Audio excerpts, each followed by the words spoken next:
LSU Basketball finally gets it done and snaps their 3-game losing streak, pulling out a win on the road at Texas A&M. So what was the X factor, pun intended, last night against Texas A&M? What made the difference? We'll get into that. Plus, your questions for Mailbag Wednesday and some members of NFLSU and recent headlines that LSU football can use to their advantage now. All of that and more on this edition of the Locked On LSU podcast.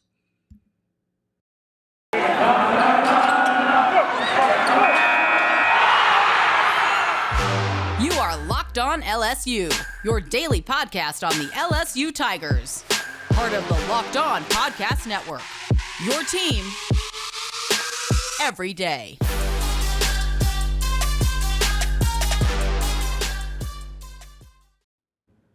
Tiger fans, I want to thank you for making the Locked On LSU podcast your first listen every day. We are free and available wherever you get your podcasts. We are also on YouTube, so make sure to subscribe to the Locked On LSU YouTube channel. We'll go live there every day, and you'll get updates and notifications on the podcast through YouTube. You can also get notified about any podcast updates, LSU updates on Twitter. You can follow my personal Twitter at CarolineFenton1. You can also follow the show Twitter at Locked On LSU. I'll be posting podcast updates on both accounts. Make sure to give those a follow as well. But I am your host, Caroline Fenton, LSU alum, diehard LSU fan, and I am now a sports talk radio host in Nashville, Tennessee. I host Afternoon Drive on ESPN Radio 1025 The Game in Nashville.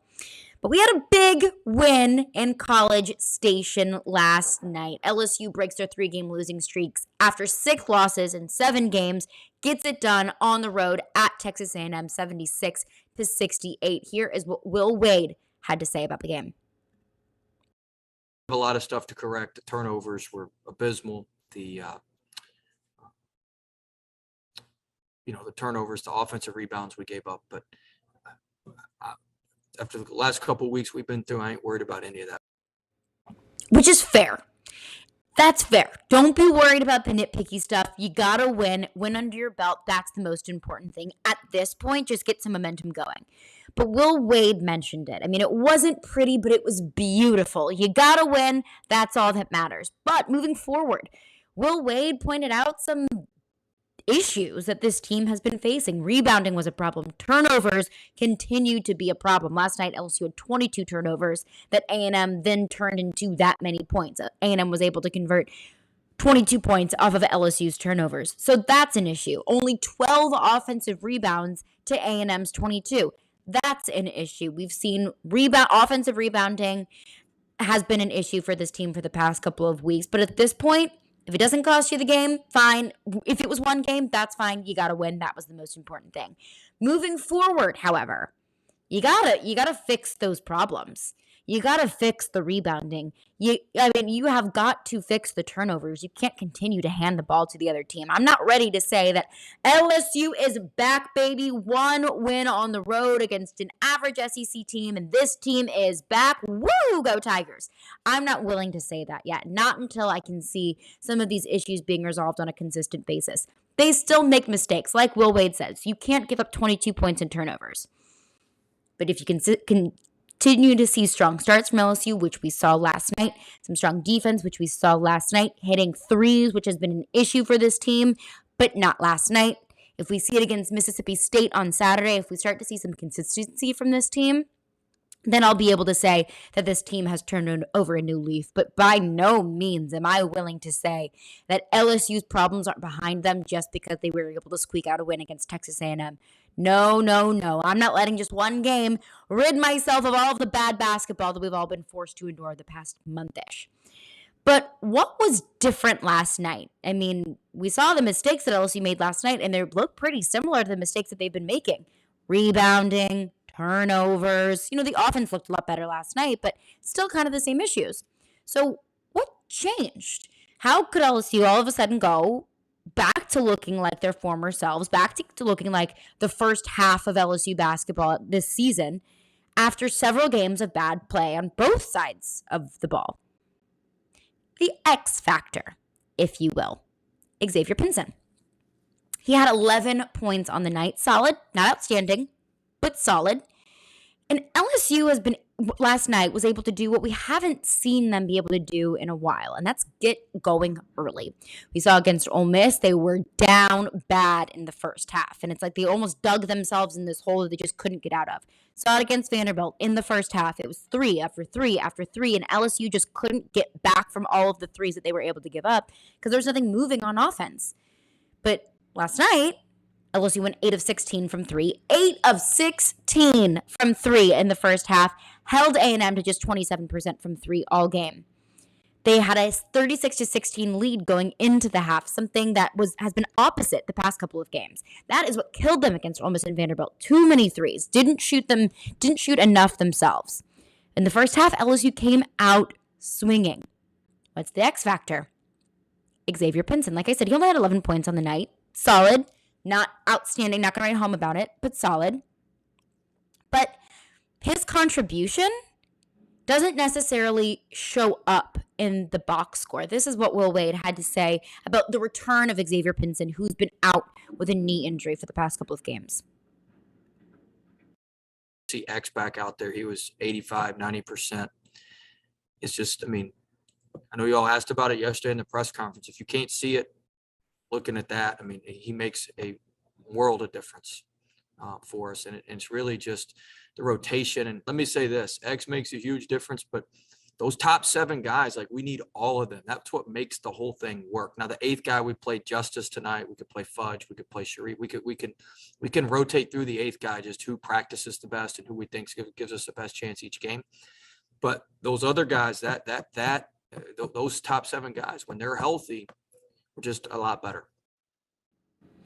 I said a few days ago, following some of the woes that LSU basketball has been going through, there's injuries, and this team's dealing with injuries, but I can't put all of that on injuries. I can't put all of that on Xavier Pinson being out of the lineup. How much difference can one guy make? I think we saw last night against Texas A&M, one guy can make one heck of a difference. And it's not just Xavier Pinson being out of the lineup.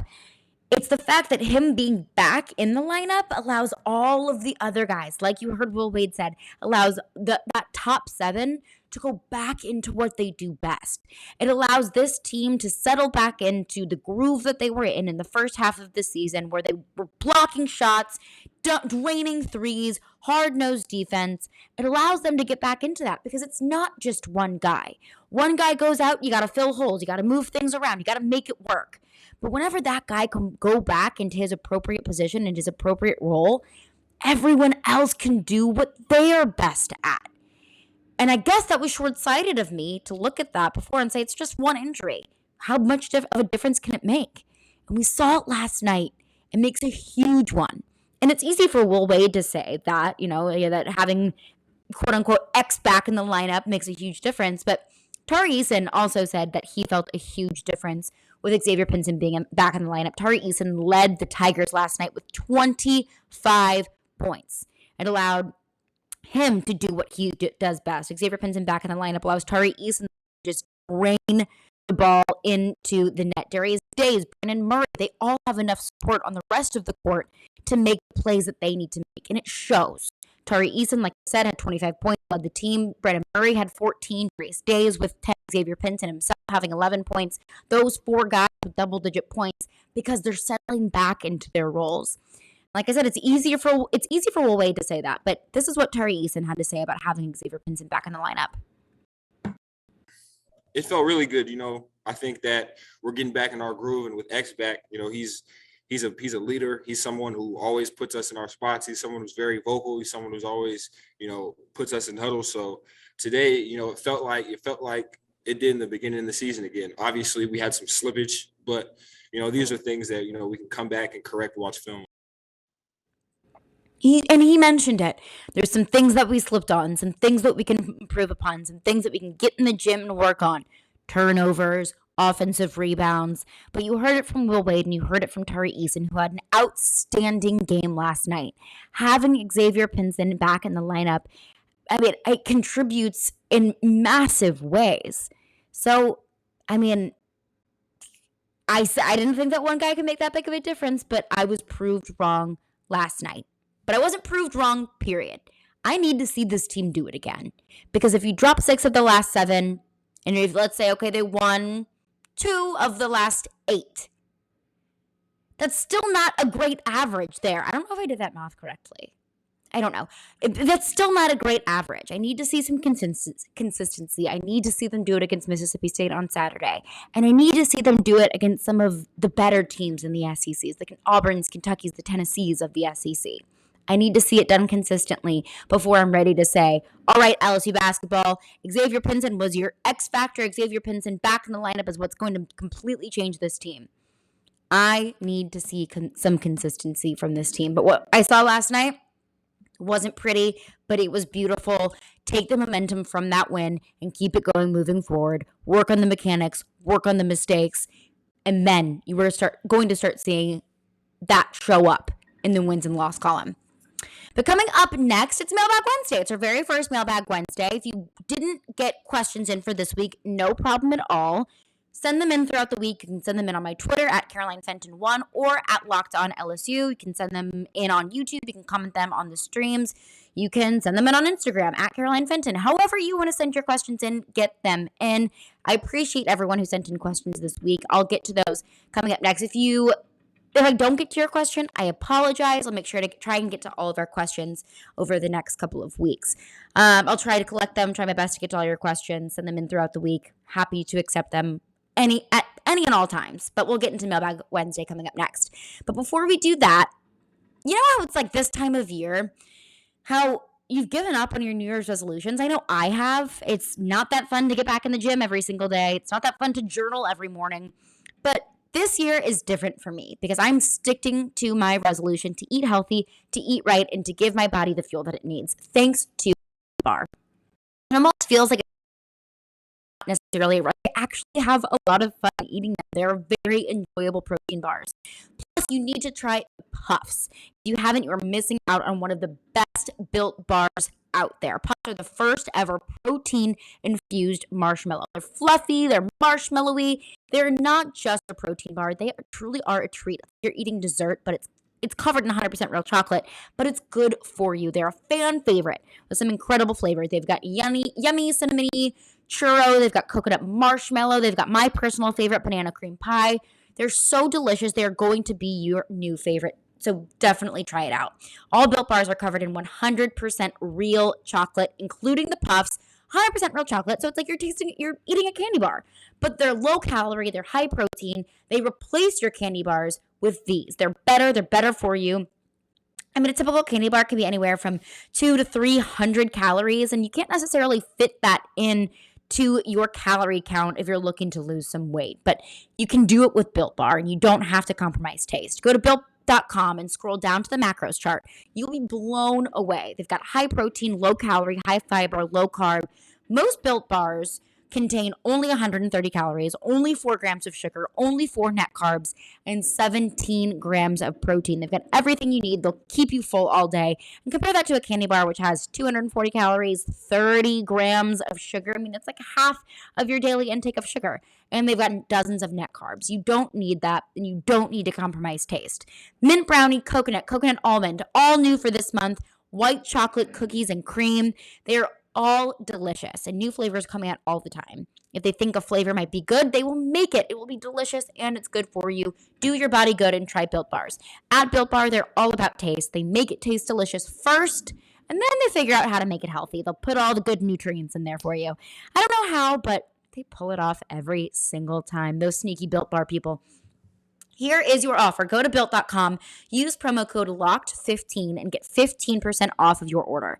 Use promo code LOCKED15, LOCKED 15 for 15% off at Built.com.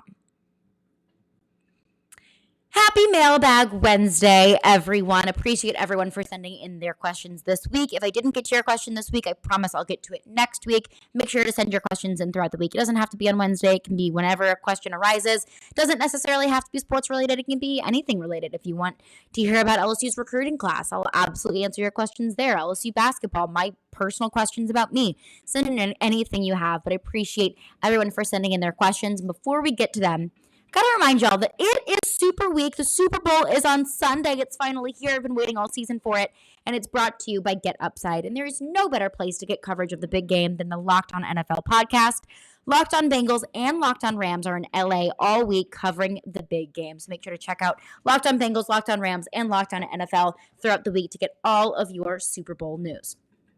So let's get into some Mailbag Wednesdays. And I had this question sent in a few different times along the same lines of how did I get where I am? It's a good question. And since we're all new here, I'll kind of give y'all a little bit of my background. I'm born and raised in St. Louis, Missouri. And then I went to LSU for undergrad. I graduated from the Manship School of Mass Communication. I knew pretty much my entire life that I wanted to work in sports in some form or fashion. And I really wanted to be in broadcasting. I loved storytelling. I love just talking about that's the most exciting and most fun thing in the entire world. And sometimes I pinch myself that that's what I get to do now on a daily basis. But I knew I wanted to be in sports broadcasting and sports in some sort. So got my journalism degree from the Manship School of Mass Communication at LSU. And when I was in college, I got as much experience as I possibly could. I did Tiger TV at LSU. I started my sophomore year. I started off as a sports reporter, was able to work my way up from assistant sports director to sports director of Tiger TV. And it was in Tiger TV that I learned that this is really what I want to do with the rest of my life. So I got even more experience getting internships at a couple places around Baton Rouge. I got some office experience in a PR internship, and then I switched my focus to broadcast. Did a semester interning at WBRZ in the sports department, and then at WAFB in the sports department while I was in college. And there was a couple of people asking, like, what do I need to do to get into this industry? What do I need to do to have your job? And that's exactly what it is experience. When you're in college, just work hard, get experience, take every opportunity you can, and be a sponge and learn from the professionals. But after college, I had an opportunity to intern at ESPN in Bristol, Connecticut. So I did that I was an intern at ESPN and ultimately turned that into a full-time job. So I worked at ESPN in digital and social video for about 2 years. And I always went back to, I've always wanted to be on air. I always wanted to be in sports broadcasting. So I kind of looked around at opportunities, started a podcast with a dear friend of mine, Kennedy Landry, talked about SEC football every week. And I was able to turn that into the job that I have now. I moved from Connecticut to Nashville in March of 2021, and I got a job co-hosting Afternoon Drive for the ESPN station here in Nashville. Every path is different. Some people go the MMJ at a local news route. Some people go the social media route. Some people choose to work for a team. Some people do radio. Some people do TV. Some people do print. Every avenue is different, and there is no right or wrong path. That's just the path that worked best for me. But I always said after I graduated from LSU was what brought me where I am today. It's what gave me the most amazing foundation, the most amazing network of mentors and classmates and colleagues. So I always knew that I wanted to, whatever I did, wherever life took me, I always wanted to kind of pay homage to LSU. And so that's kind of what I'm doing now with the Locked On LSU podcast. But that's a very long, drawn out way of saying that's how I got here. And if you want to get into this industry, work hard, be a sponge, be nice to people, and I promise you'll end up where you want to be. But experience, work hard, learn everything that you possibly can, and make as many connections and networks as you possibly can. But PR Page also sent in another question on Twitter and says, talking about NIL, because a couple days ago I talked about the wild, wild west of the NIL. And BR Page tweets in and says, does a recruit forfeit their NIL money if they leave after the first year? Will NIL deals ever be published to the public? I mean, you can see contracts in other sports. So I'll address the first half of that question. Does a recruit forfeit their NIL money if they leave after the first year? Every school is different and every deal is different, but I have to assume yes. If you are, for example, Miles Brennan has a deal with walk-ons. If Miles Brennan decides to transfer to Florida, God forbid, I have a feeling that walk-ons will no longer continue that deal with Miles Brennan. Now, in terms of the money that Miles Brennan would have already made with walk-ons, I don't think that's any money that they have to pay back. I don't think that any brands are going to punish players for transferring if that's what they choose to do. But again, I honestly don't know. I think that might be on a brand-to-brand case-to-case, school-to-school basis. They'll probably forfeit the rest of the contract, but I cannot believe that they would have to forfeit the money that they already made, the contributions that they already made.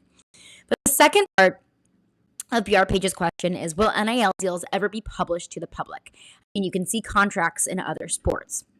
So this is interesting because it's not necessarily a contract. Like, you can see Taysom Hill's contract because that's his contract that he has with the Saints. That's the a set amount of money within the organization that the organization has legally allowed to be made public. Now, you're not dealing with one internal organization with NIL because they're not just contracts and they're not just, it's not a check that the team owes a player like in the NFL. Like, these are endorsement deals. So you look at, Shaq, for example, has 1 million endorsement deals. He has one with Icy Hot. I don't think that Shaq's deal with Icy Hot is made public because that's a private company signing a contract with Shaquille O'Neal, and that's a private company with a contractor, and the terms of their deal, I don't believe, have to be made public. So don't think of it like an NFL contract. And I know that's a comparison that I made last week, but I think in a different way that, there's a salary cap in the NFL just to make sure that there's an even playing field. And I do think that should and could come into play with NIL very soon, that to even the playing field as much as possible, and the way that schools decide to divvy up that money is up to them. However, you can't view this as an NFL contract in the way that it should be made public because you're not dealing with just one team. You're not dealing just with LSU paying money to their players. You're dealing with endorsement deals. You're dealing with walk-ons and Gordon McKernan and Nike and Dr. Pepper, so on and so forth, all of these different brands who don't necessarily have to make their deals public. So no, I don't think NIL deals will ever be published to the public. I don't think that you'll see the terms and conditions of DJ Uiagalelei with Dr. Pepper. But who's to say that it won't in the future? But I have to say that they most likely will not be made public. And another caveat to that as well, as I'm speaking out loud here, is that could cause a lot of issues in the locker room of, okay, you got my NIL deal is made public. Let's say I'll take the New Jersey NIL deal with LSU, for example. Miles Brennan will probably sell a lot of jerseys. Will probably sell a lot more jerseys than a freshman third string tight end. Do you want any animosity there of saying, okay, well, Miles Brennan has made $500,000 off of his jersey, and this poor cornerback who hasn't even played it down yet made $5 because his mom bought his jersey? Like that, there are just some things that don't necessarily need to be made public because let's remind ourselves here, we're still dealing with 18, 19, 20-year-old kids at the end of the day. So I don't think that information needs to be made public necessarily. Should it be disclosed to the SEC, to the NCAA? I don't know, but made public, no. Next question that we had on Mailbag Wednesday is an interesting one. Nate tweets in and asks, is Will Wade on the hot seat?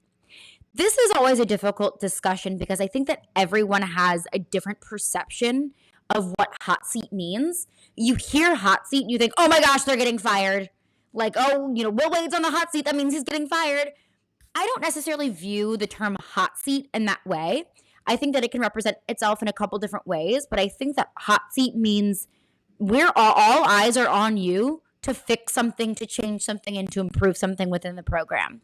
So in the way that I define hot seat, I would say that Will Wade is on the hot seat in the fact that LSU fans, I have to assume LSU boosters, and everyone within the LSU athletic department is looking at Will Wade to say, yo, what's going on here? We need to turn some things around. We have some things we need to fix. I don't think that Will Wade is on the hot seat necessarily to say that his job is coming into question.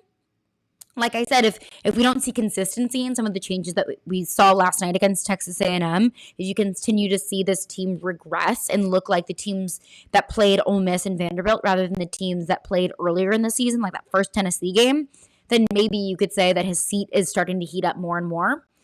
But, in my terms, I would say yes, he is. But with the term that I think is more widely accepted of hot seat of firing is in their near future, no, I don't think that Will Wade is on the hot seat. I don't think that it's fair to take a collection of about 10 or so games and say that he should be fired over that. but it's more so the direction of the program, the direction where the program is going. You could see that hot seat, so to say, either heat up or cool down, but kind of a confusing way. But no, I view hot seat a little bit differently than I think a lot of people view it. I don't view it as your job is you're getting fired tomorrow. I don't think that's the case with Will Wade at all. Another question, do you bet on sports? Yes, I do. Every Friday, I have a segment totally dedicated to sports betting. I'll do that every Friday, the third segment of every Friday show. I'll pick my games of the weekend, of the night, whether that's SEC basketball, once we get into baseball season, if we have an MLB this year, knock on wood. I'll have some Super Bowl prop bets and Super Bowl picks on Friday.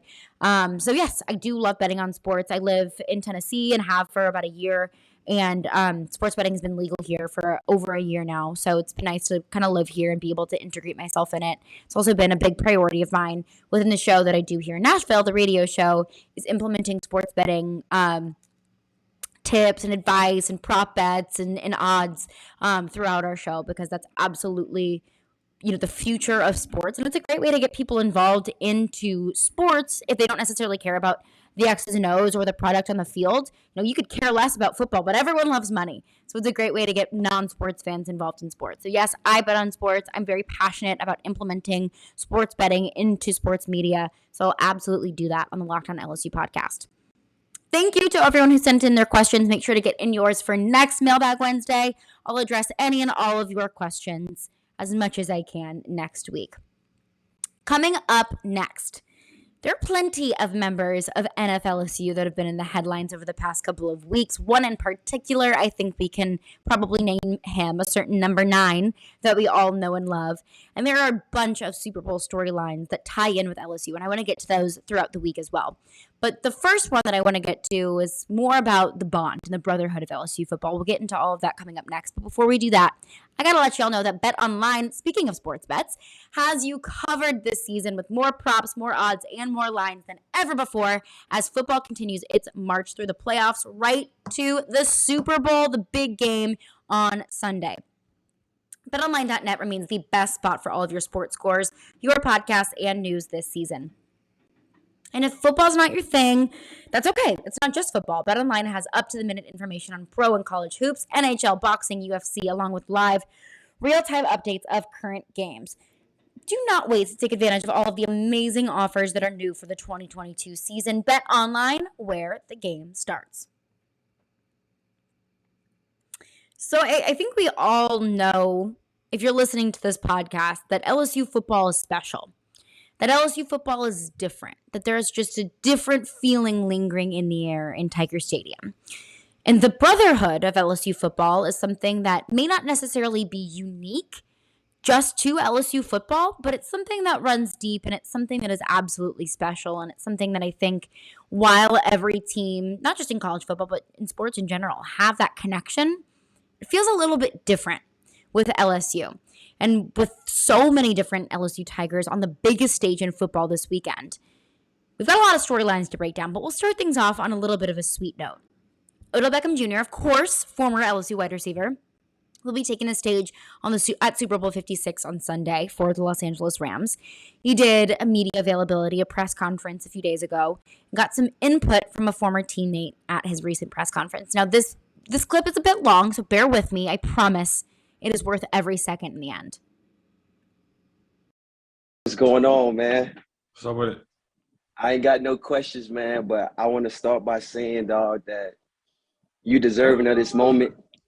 You deserving of this moment, bro. You put countless hours to, where you are today, and I've witnessed it all firsthand. You have scars to show for where you are today. This is a dream that you are actually turning into reality. And I wanted to come on here and just let you know that I'm proud of you, bro. There's so many people supporting you every step of the way, bro. Continue to use your light. Continue to be a blessing to others. And lastly, you spoke about tattoos.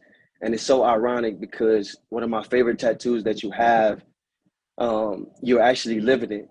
And the tattoo says, the ultimate measure of a man is not where he stands in moment of comfort and convenience, but where he stands in the times of challenge and controversy. And you always stand up, brother. You always stand up. I love you. And go get that ring. Go get that ring, I dog. love you, Go dog. get Gave me that chills. ring. I said, I know that voice, man. Hey, I just want to say, bro, if it wasn't for you, I really mean this from the bottom of my heart. I know I always tell you this, bro. But besides Pops, like there's no man who ever came into my life and has had the effect and impact that you have had to make me a better person, player, man, soon to be father, brother, lover. Like you've shown me the light, dog. And I love you so much, bro. And this moment is for us, bro. Like this is everything we ever talked about, dog. So I appreciate you coming on here, bro. You know it's number love. Absolutely. And vice versa, brother. Yes, Go sir. get that ring, dude. I got Go get that ring, dude. Got to, bro. Let's go. I got you, bro. Love. Appreciate you, bro. Yeah. Appreciate you. All right.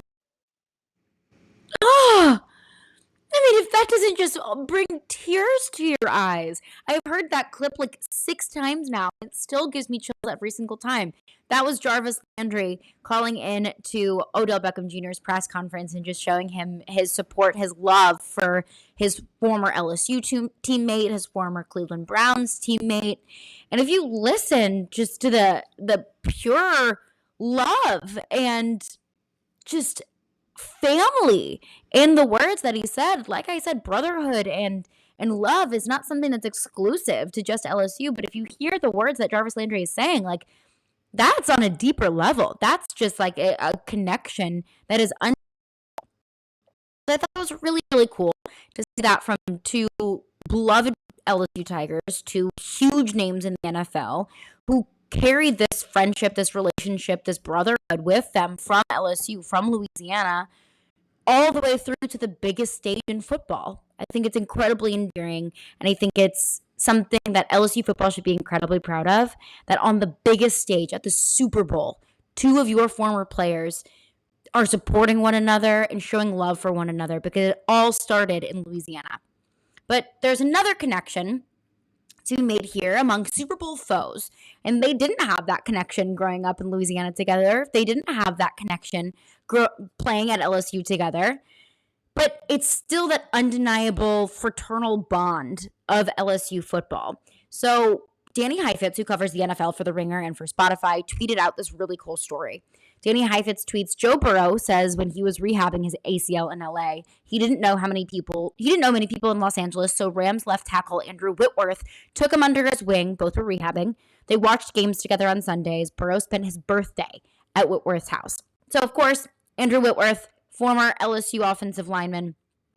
Joe Burrow, of course, former LSU quarterback. Joe Burrow was in elementary school when Andrew Whitworth was playing at LSU, okay? Like, these guys didn't play together. They don't know each other, but they were both in Los Angeles. Joe Burrow didn't have a place to go, didn't have a sense of family while he was rehabbing his knee while he was living in LA. So Andrew Whitworth totally opened up his home and said, you're part of us, watch film with us, break things down. They're not even on the same team, and they never even played in the same team before. But it's that undeniable connection of we have the same roots, we came from the same place, and we have this unmistakable bond. It doesn't matter if we're on different teams. You need a place, you need a family, you need a support system here, and we'll be that for you. And I think that's really, really cool. The connection, the support system, and the fraternity within LSU football. Even when it comes down to the biggest stakes in football, when it comes down to the biggest game, when it comes down to probably the biggest dream that you've ever had growing up as a football player as a kid in the Super Bowl, and you still have this undeniable connection, I think is really, really cool. But why does all of that matter? Because LSU football can use the heck out of that as a recruiting tool. Because every single team is going to say, you find friends for life here, brothers for life. There's an undeniable connection in the locker room. That is so incredibly important. But LSU has bona fide proof with several different players, whether you played together, whether you grew up together, or whether you're 20 years apart in age. That connection is there. And it's not just there in the locker room. It's there at the Super Bowl. It's there with players who are playing in the NFL. If LSU doesn't use that as a recruiting tool, I think they're missing out big time. That is going to do it for me today. I appreciate all of y'all for making Locked on LSU your first listen every day. Now, make your second listen Locked on Bets, your daily one-stop shop for all of your gambling needs. Locked on Bets, hosted by your boy Q, with expert analysis and insight from Lee Sterling. It is free and available wherever you get your podcasts. We'll see you tomorrow, Tiger fans.